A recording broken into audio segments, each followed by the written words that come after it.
오늘 우리에게 주시는 하나님 말씀, 신약 성경 고린도후서 2장 16절 한 절 말씀입니다. 고린도후서 2장 16절 한 절 말씀, 주신 하나님 말씀 제가 봉독해 올리겠습니다. 이 사람에게는 사망으로부터 사망에 이르는 냄새요, 저 사람에게는 생명으로부터 생명에 이르는 냄새라. 누가 이 일을 감당하리요? 아멘.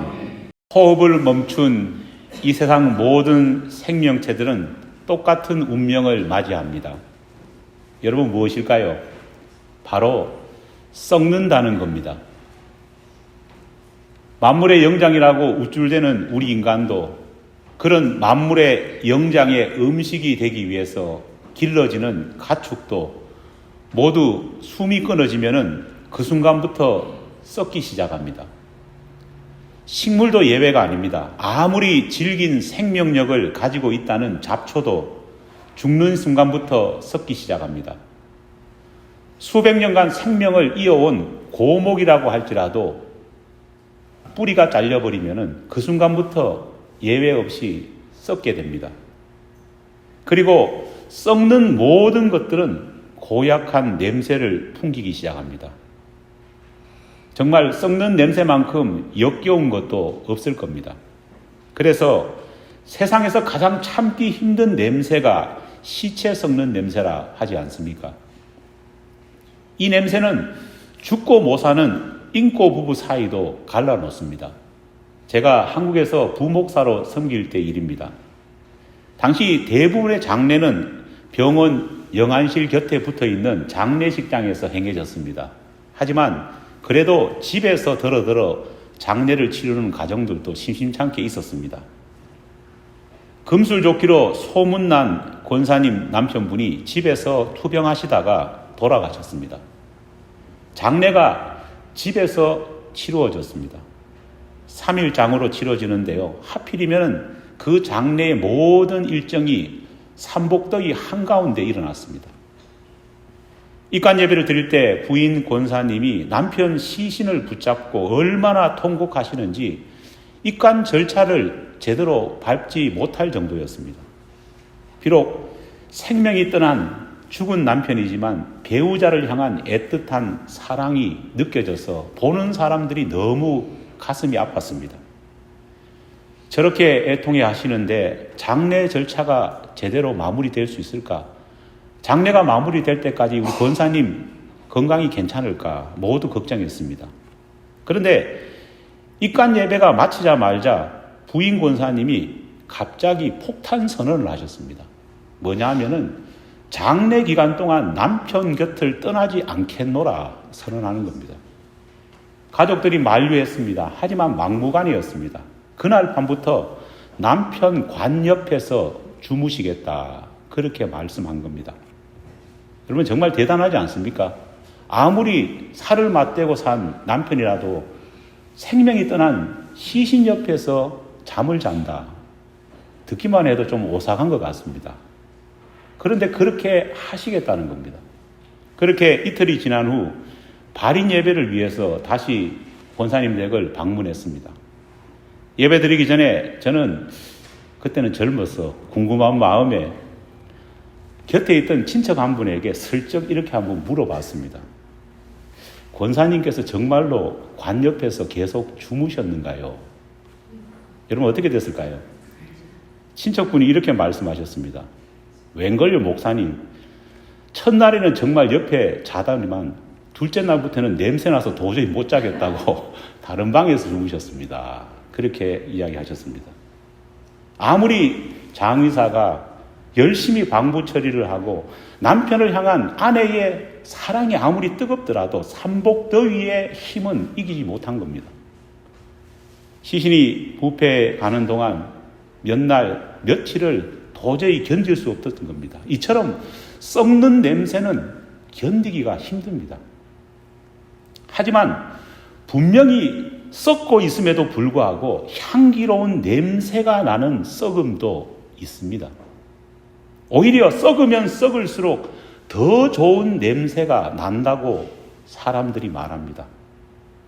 어떤 사람들은 잘 썩었다고 오히려 기뻐하고 좋아합니다. 잘 섞인 것들에 대해서 사람들은 칭찬하면서 어떤 사람들은 그 섞인 것을 코에 대고 냄새까지 맡으면서 싱글벙글하는 경우도 있습니다. 여러분, 도대체 어떤 썩음일까요? 바로 발효입니다. 발효 역시 일종의 썩음의 일종입니다. 하지만 우리는 발효된 것을 썩었다 그렇게 말하지 않습니다. 시체가 썩는 것을 우리는 부패되었다 말하지만 메주콩이 썩어가는 것, 즉 발효되는 것은요, 냄새 난다고 기피하는 것이 아니라 오히려 잘 썩었다고, 잘 발효되었다고 좋아합니다.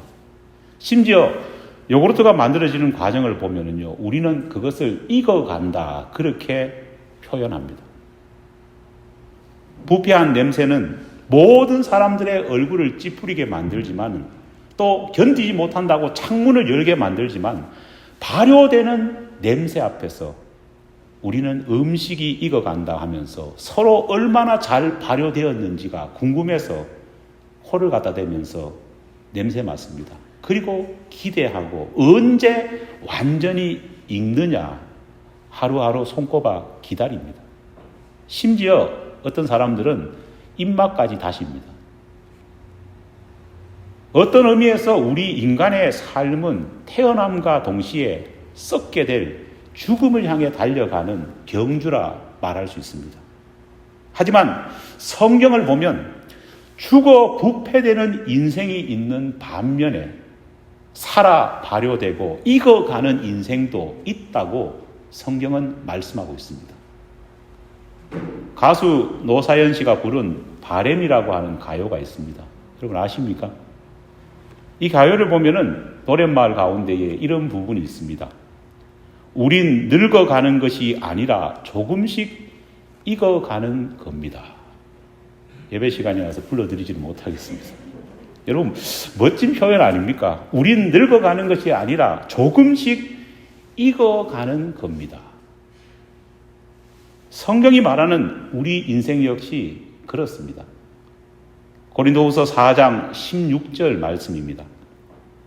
그러므로 우리가 낙심하지 아니하노니 그 사람은 후패하나 우리의 속은 날로 새롭도다. 믿습니까? 후패한다는 것이 무슨 말입니까? 썩는다는 그런 것입니다. 부패한다는 겁니다.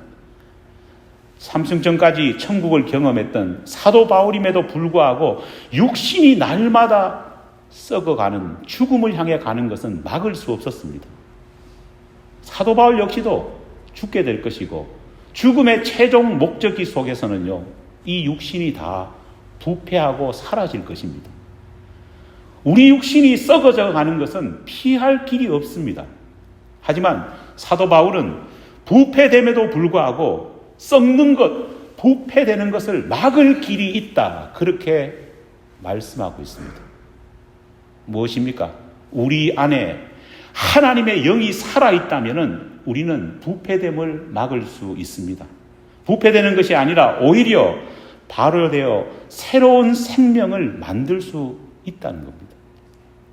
우리 인생은 익어갈 수 있고 우리 인생은 부활의 새 생명으로 거듭날 수 있다는 것을 말씀을 통해 우리에게 확정해 주고 있습니다.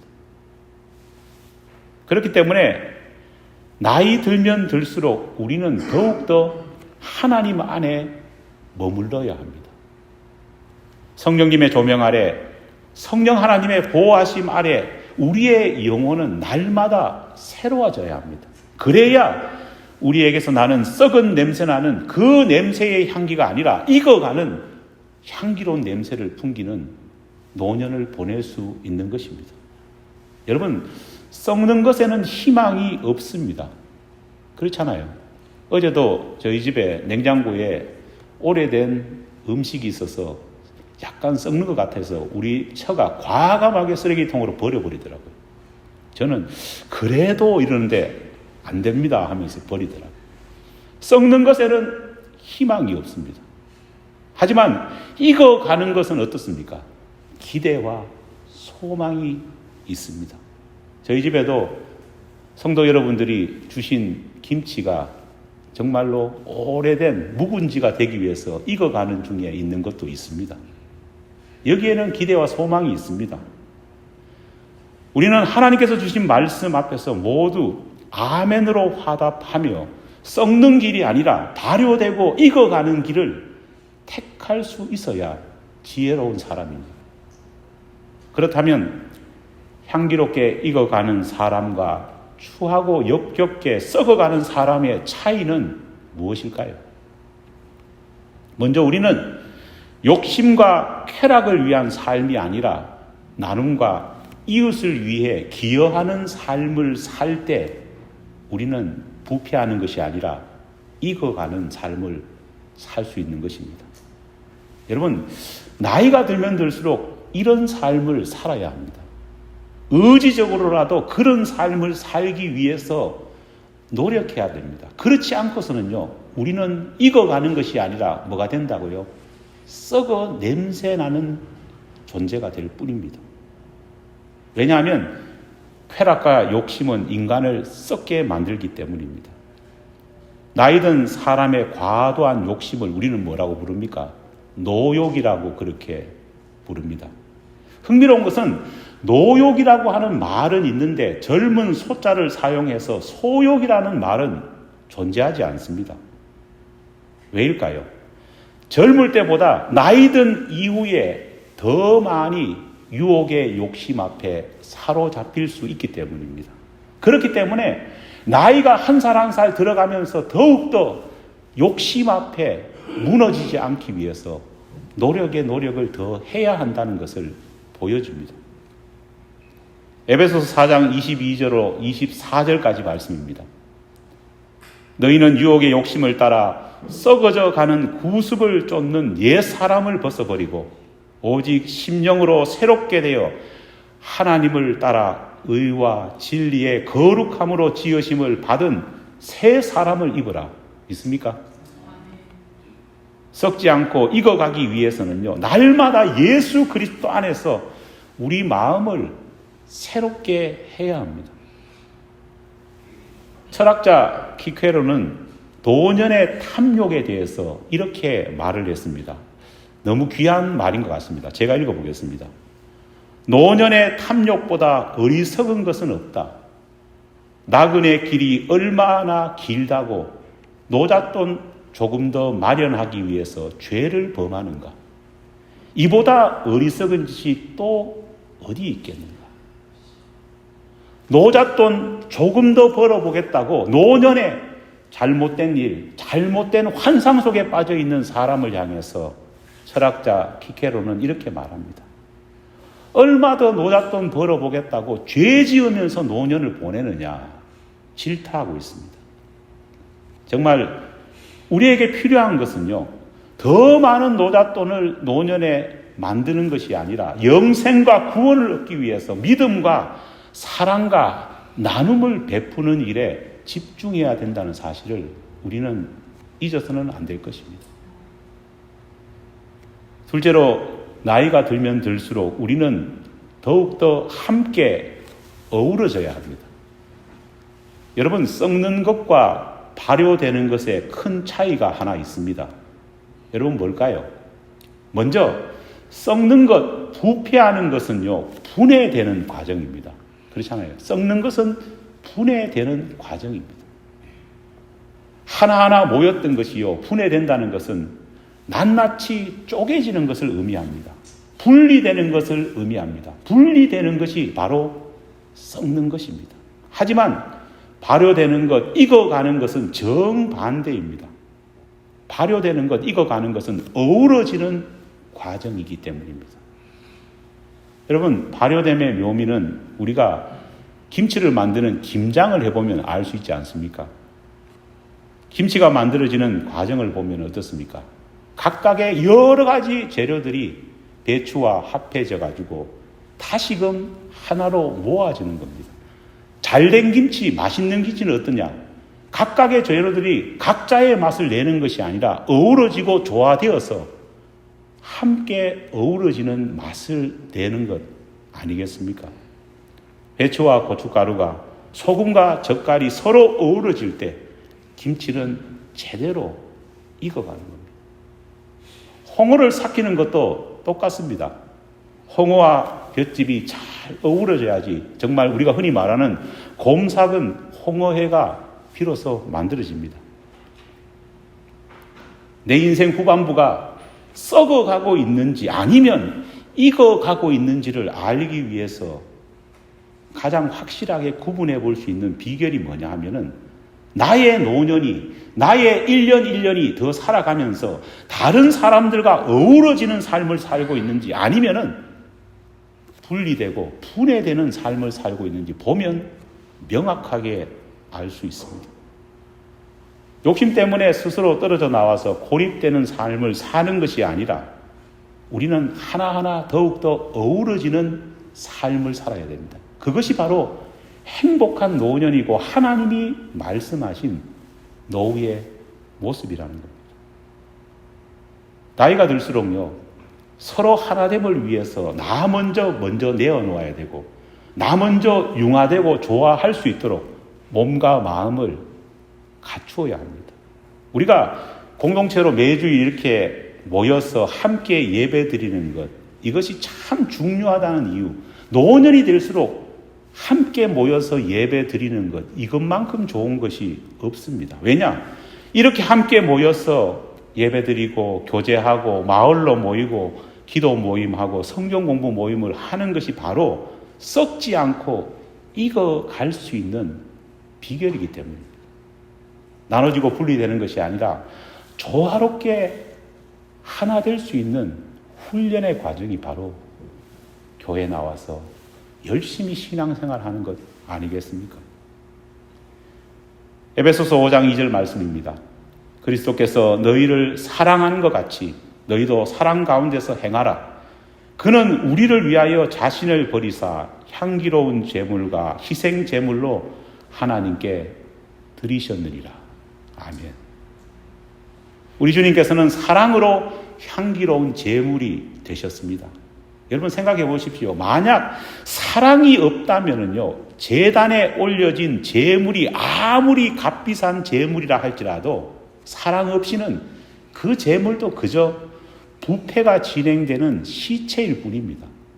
그렇잖아요. 하지만 그 속에 사랑이 담기니까 그 죽은 시체가 뭐가 됩니까? 향기로운 제물이 되는 것입니다. 예수님께서 우리를 향해서도 너희도 사랑 가운데 행하라. 그렇게 행할 때 우리가 뭐가 됩니까? 향기로운 제물이 될 수 있는 것입니다. 사랑으로 하나 될 때, 사랑과 함께 어우러질 때 비로소 향기로운 제물이 됩니다. 교회에서 사랑이 빠지면요, 우리 모두는 뭘까요? 다 시체가 됩니다. 그렇기 때문에 사랑 없는 교회에서는 어떤 모습이 일어납니까? 썩어 진동하는 냄새가 날 수밖에 없습니다. 하지만 사랑으로 뭉쳐진 교회는요, 그것이 부패되는 것이 아니라 잊고 발효되는 것이기 때문에 향기로운 냄새가 날 수밖에 없는 것입니다. 세 번째로, 노년의 진정한 축복은요, 자기 자리를 지킬 수 있다는 복입니다. 여러분, 젊은 시절에는요, 바쁩니다. 그렇잖아요. 바쁘게 생활합니다. 정신없이 생활하다 보니까요, 자기 자리를 지키기가 힘듭니다. 교회에서도 자기 자리 지키기 너무너무 힘듭니다. 오늘도 우리 차원혁 형제가 못 나오셨습니다. 어제 저녁까지는 저한테 나오겠다고 약속을 하셨는데 육신이 연약해서 못 나오셨는데, 제가 이렇게 차원혁 형제 모셔다 드리면서 느끼는 것이, 그래도 젊으셔서 그런지 참 바쁘시더라고요. 네. 하지만 노년의 기쁨이 뭐냐? 덜 바쁘다는 겁니다.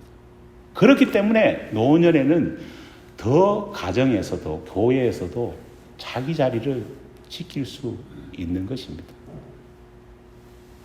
저는 지난 한 주간 3박 4일로 개인적으로 조용히 영성훈련을 가졌습니다.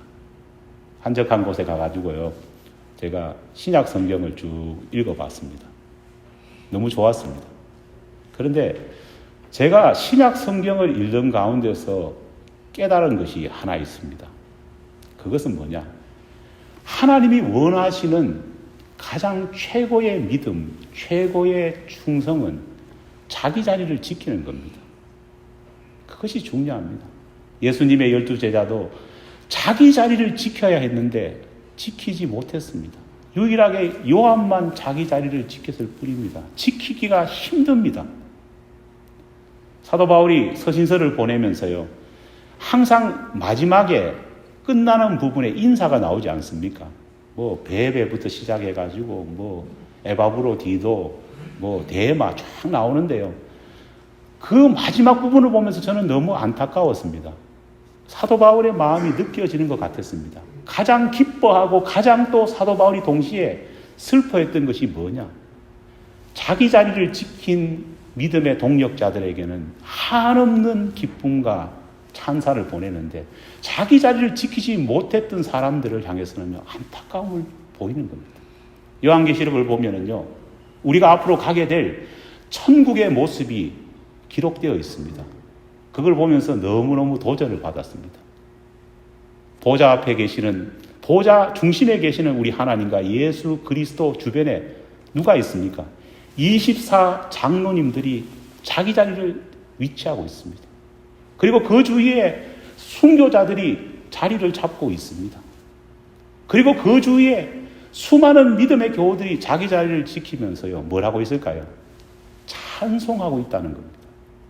여러분, 천국은 뭐 금길이 있고 뭐 보석이 박혔고 이런 것이 아니라 하나님이 말씀하시는 천국의 진정한 모습은 자기 자리를 지켰던 믿음의 사람들이 천국에 들어와서 영원히 자기 자리를 지키면서 하나님께 경배와 영광을 돌리는 것이 천국의 핵심이라 믿습니다. 노년이 좋은 것이 뭡니까? 노년에는 젊은 시절보다 자기 자리를 훨씬 더 잘 지킬 수 있기 때문입니다. 우리가 초등학교 때 기억하지 않습니까? 학교 갔다 오면은 여러분 뭘 하셨습니까? 자기 자리를 지켰습니까? 저는 지키지 못했습니다. 진문 열리자마자 가방 던져놓고요, 온 동네를 다 헤집고 다니면서요, 놀았습니다. 여러분, 청소년 시절 때 뭐 했습니까? 자기 자리를 지켰습니까? 저는 지키지 못했습니다. 친구들과 온 동네를 다 싸돌아다녔습니다. 결혼하고 나서 여러분, 결혼 초기에 여러분들 뭘 하셨습니까? 아기 낳기 전에 자기 자리 지킨 사람 거의 없습니다. 그러나 서서히 나이가 들어가면서부터 우리는 뭘 합니까? 자기 자리를 지키기 시작했다는 겁니다. 노년이 들면 더욱더 자기 자리를 지킬 수 있는 여건과 형편이 됩니다. 그런 의미에서 우리 교회는 참 좋습니다. 왜냐? 젊은 사람보다 연세 드신 분들이 많기 때문에 하나님이 원하시는 믿음의 자리를 지키기가 더 쉽기 때문입니다. 우리 장로님들도 자기 자리를 지키고, 우리 안수 집사님, 권사님들도 자기 자리를 지키고, 우리 집사님과 모든 사람들이 더 나은 자기 자리를 지키는 그런 모습 속에서 정말 우리는 부패되는 것이 아니라 익어가고 또 발효되는 모습을 보일 수 있다는 겁니다. 오늘 본문 말씀을 제가 다시 한번 읽어드리겠습니다. 고린도후서 2장 16절입니다. 이 사람에게는 사망으로부터 사망에 이르는 냄새요, 저 사람에게는 생명으로부터 생명에 이르는 냄새라. 누가 이 일을 감당하리요? 사랑하는 여러분, 썩어지시겠습니까? 아니면은 익어 가시겠습니까? 사망으로부터 사망에 이르는 부패한 냄새를 풍기면서 인생을 마무리하시겠습니까? 아니면은 발효되는 향기로운 냄새를 풍기면서 인생을 아름답게 마무리하시겠습니까? 잠언 16장 31절 말씀입니다. 백발은 영화의 면류관이라 공의로운 길에서 얻으리라. 하나님 아래서 익어가는 노년, 바로 되어가는 백발이야말로 하나님 앞에서 뭐가 된다고요? 영화로운 면류관이라 말하고 있습니다. 노년의 영화로운 면류관은 하나님의 말씀을 따르고 하나님의 공의로운 길을 걸을 때 이루어집니다. 한 해가 마감되고 있는 대림지형 기간을 우리가 보내고 있습니다. 우리는 원하든 원치 않든 간에 또 이 한 해가 지나가면은요, 소위 노년을 향해서 한 걸음 더 달려가기 시작할 겁니다. 우리의 한 걸음 더 나간 노년의 모습이 썩고 부패된 인생으로서의 노년이 아니라 발효되고 익어져가는 아름다운 인생이 되기를 간절히 축원합니다. 기도하겠습니다.